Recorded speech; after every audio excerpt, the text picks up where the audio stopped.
The 2018 flu season is no joke. The Center for Disease Control has said that it's the most widespread on record, since officials began keeping track of it 13 years ago.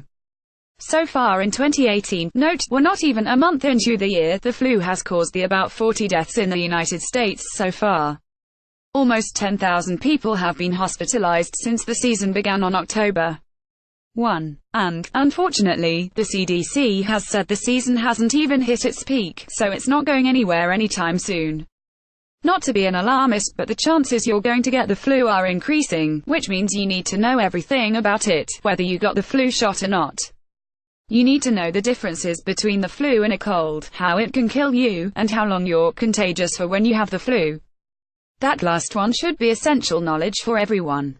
People who have been diagnosed with the flu have to know how long they'll be contagious for so that they don't assume they can head out and go to work, infecting people around them, the second they start feeling better.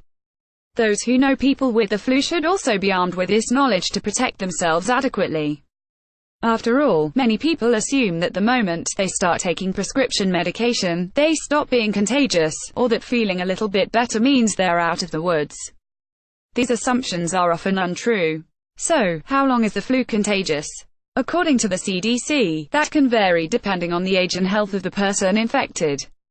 The scariest fact out there is that you might be contagious and able to pass on the flu before you even realize you're sick.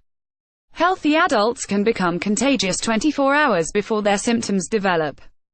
Once they're sick, they'll be contagious for about 5 to 7 days, but young children and people with weakened immune systems could stay contagious for longer than that.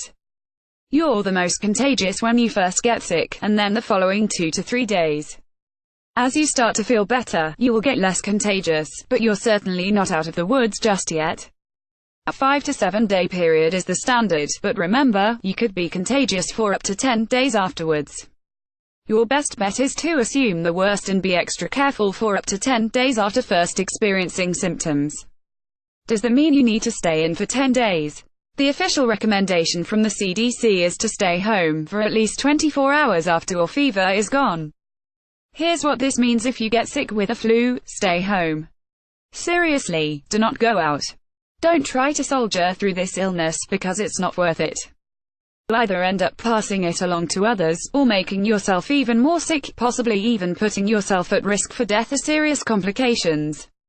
Take the medication prescribed by your doctor, which will help keep flu viruses from reproducing inside of you. Sure, this might sound dramatic, but it's really not.